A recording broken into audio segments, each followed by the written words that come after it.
You know that moment when you open your bank app and do the math in your head before the screen even loads? Like, okay, rent's $1,650, the car note's $420, and I've got $1,842 sitting there, so we're basically tight again.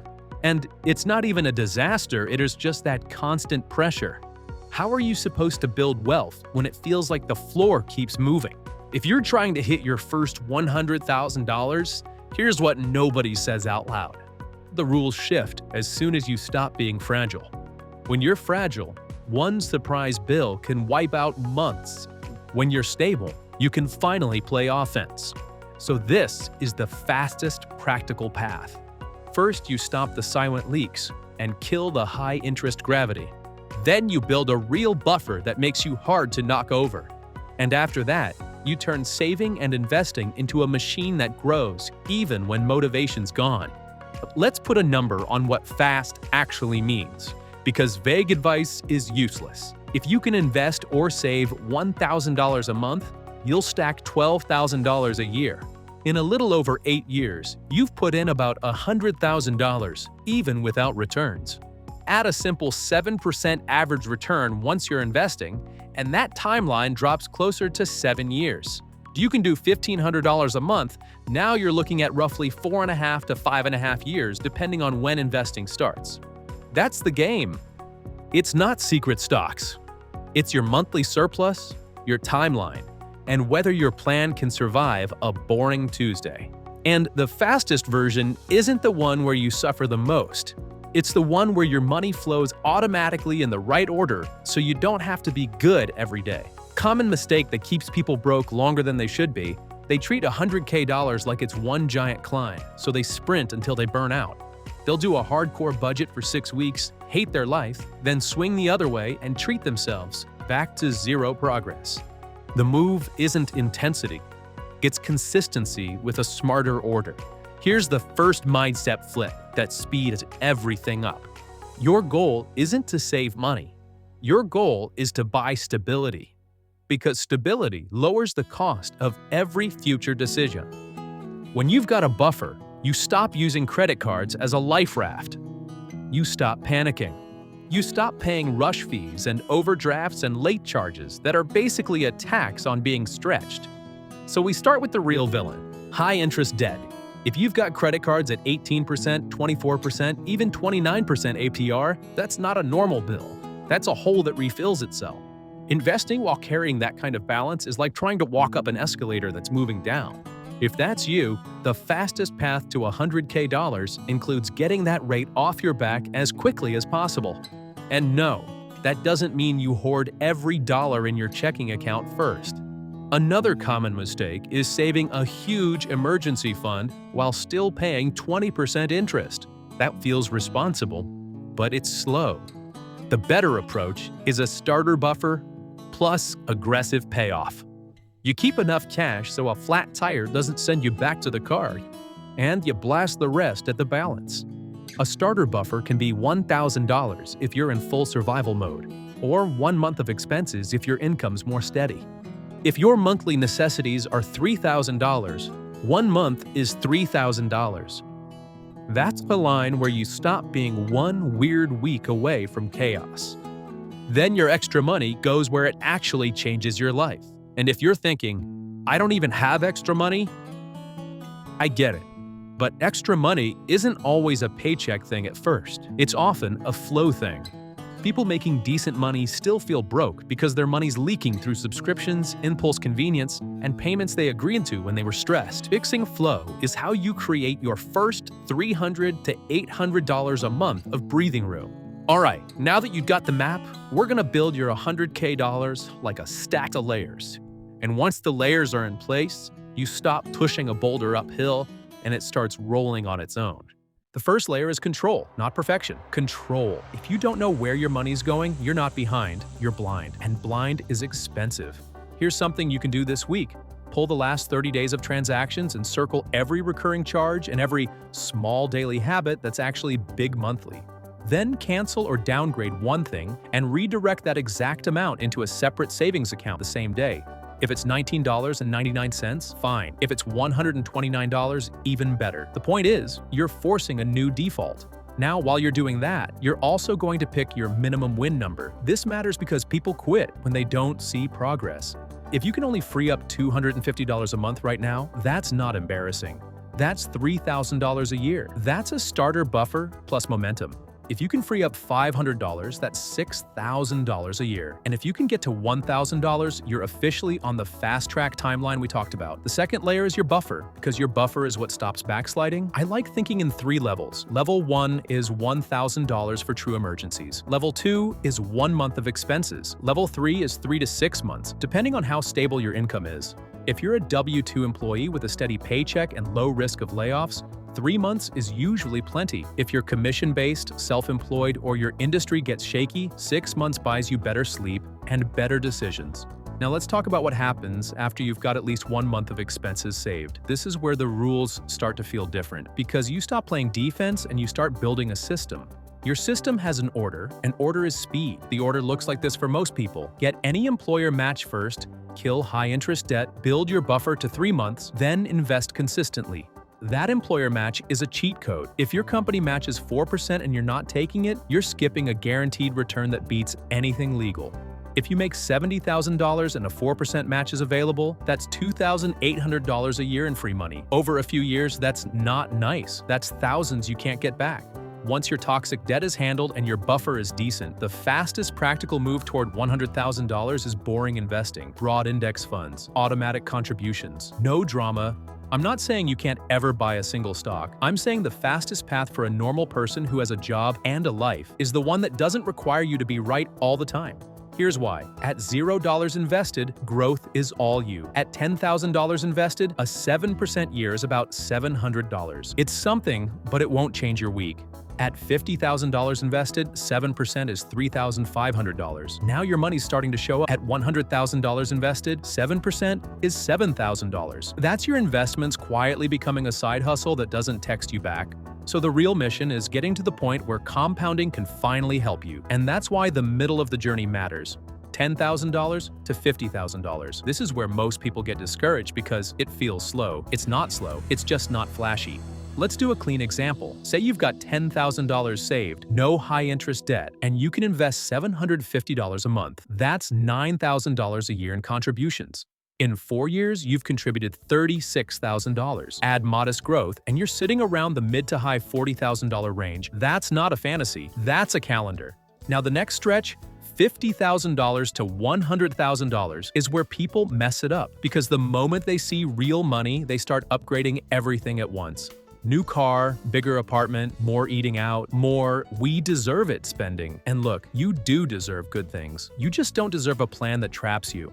Lifestyle creep is the quiet thief of the first $100,000. The better approach is to lock in a rule. When income goes up, investing goes up automatically on the same day. You can still upgrade your life, but you upgrade it slower than your income. That gap is your wealth. If you get a $400 a month raise after taxes and you send $200 to investing and keep $200, your life still improves and your timeline accelerates.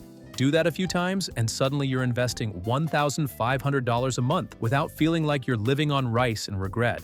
Now, a lot of people ask, what's the right savings rate? If you're trying to hit your first $100,000 fast, 20% of take-home is a great target, not a moral rule. A target. If your take-home is $5,000 a month, 20% is $1,000. If you're at 10% right now, that's $500. The gap between 10% and 20% is usually not one giant cut. It's 5 or 6 small wins plus one income. And that brings us to the lever that speeds everything up: income. Here's the uncomfortable truth. Cutting $3 off your groceries doesn't move the needle like earning an extra $10,000 a year. A $10,000 raise might be $600 to $700 more per month after taxes, depending on your situation. If you invest even half of that, you just bought yourself years. So if you want the fastest, practical path, you don't ignore spending, but you stop worshiping it. You keep your spending under control, and you put serious attention on earning power. Here's something you can do this week. Pick one income move and execute a first rep.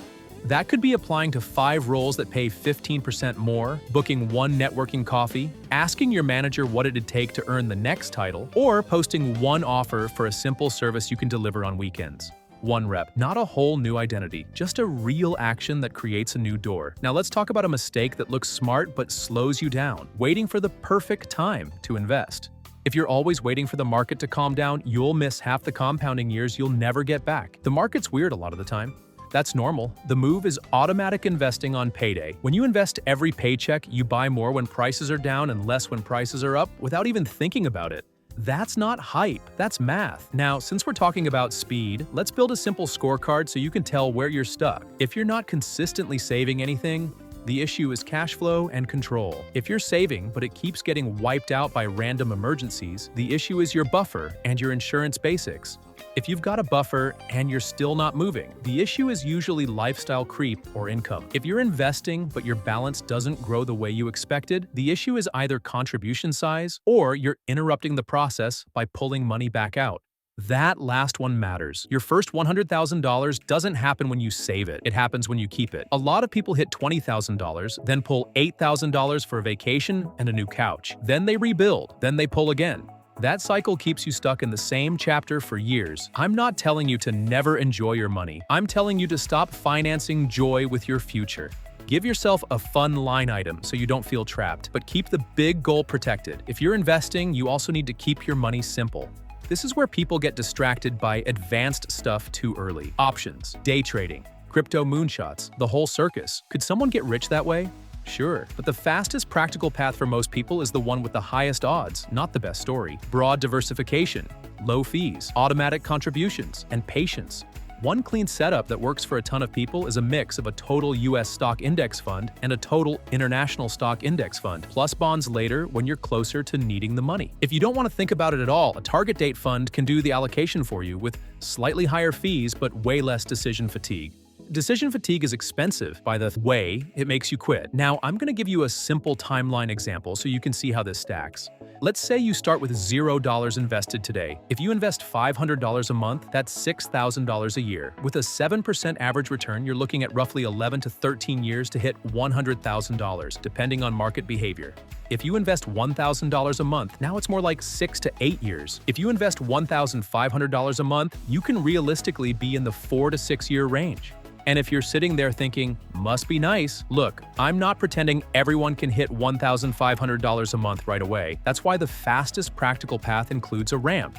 You don't need $1,500 today. You need a plan that gets you from $300 to $600, then from $600 to $1,000, then from $1,000 upward as your income grows. That ramp is how normal people win. And yes, sometimes life will punch you in the face. That doesn't mean the plan's broken. Now let's lock in the machine part because this is where speed comes from. The machine is automation plus separation. Separation means your bills money doesn't live in the same place as your wealth money. If everything sits in one checking account, you'll spend what's available even if you're disciplined. That's not a character flaw, that's being human. So you split it. Bills account, buffer savings, investing. Money hits. Bills get paid. Savings and investing move out automatically. What's left is what you can spend without guilt. This is where people are shocked. The best budget is one you don't have to think about every day. Here's something you can do this week. Set up an automatic transfer that happens the day after payday into a dedicated savings or brokerage account, even if it's $100 per paycheck. Then, set it to increase by $25 per paycheck every 2 months until it starts to feel slightly uncomfortable. Slightly, not painful, slightly. That auto increase feature is how you sneak up on a high savings rate without feeling like you're in financial prison. Now, let's talk about debt again, but in a smarter way. Not all debt is equal. A 3% mortgage isn't the same as a 24% credit card. If you've got low-interest student loans or a mortgage, the fastest path to $100,000 might still include investing while you pay those down steadily, because the math can work in your favor over time. But if your debt is high interest, it's eating your future faster than investing can replace it. So you prioritize by interest rate and stress level. If a debt keeps you up at night, paying it off is a return you can feel. Another common mistake here is trying to do everything at once. Max retirement, pay off every loan, build 6 months of cash, invest in a brokerage, and also redo the kitchen. That's how you end up doing nothing well. The better approach is to pick the next domino that makes everything else easier. Usually that's a starter buffer, then high interest payoff, then consistent investing. Now, I want to address the weird emotional thing that happens around $30,000 to $60,000. You start to feel like you've saved a lot and also like it could disappear instantly, and that's true. Markets move, cars break, jobs change. So the win isn't pretending risk doesn't exist. The win is building a setup that can take a hit and keep going. That's why your buffer matters. That's why insurance matters. That's why you don't invest money you'll need next month. You're building a system that doesn't collapse when you're tired. Now, if you want speed, you also need to stop obsessing over tiny percentages and start obsessing over big behaviors. If you're investing in a fund with a 0.03% expense ratio versus 0.10%, that's nice. But it's not the main thing is whether you invest every month for years and whether your contributions rise as your income rises. If your investing jumps from $600 a month to $1,200 a month because you changed jobs, you just did more than 1,000 micro-optimizations ever could. That's why career moves matter so much in the first $100,000 chapter. Switching companies can sometimes get you a 10% to 25% pay jump faster than waiting for annual raises. Negotiating can do the same. Building one high-value skill can do the same. And you don't have to turn into a hustle goblin to do it. You just need one lane you can run in for 6 to 12 months that pays off. Now, quick reality check, because this is where people get weird. The first $100,000 isn't a trophy, it's a tool. Once you hit it, you don't suddenly feel done. You feel capable. You'll notice the stress drops. You'll notice options show up. You'll notice you don't have to say yes to everything. And the best part is, the next $100,000 usually comes faster than the first because you already built the machine. Now, if you're sitting there thinking, okay, what do I actually focus on tomorrow? Here's the clean answer.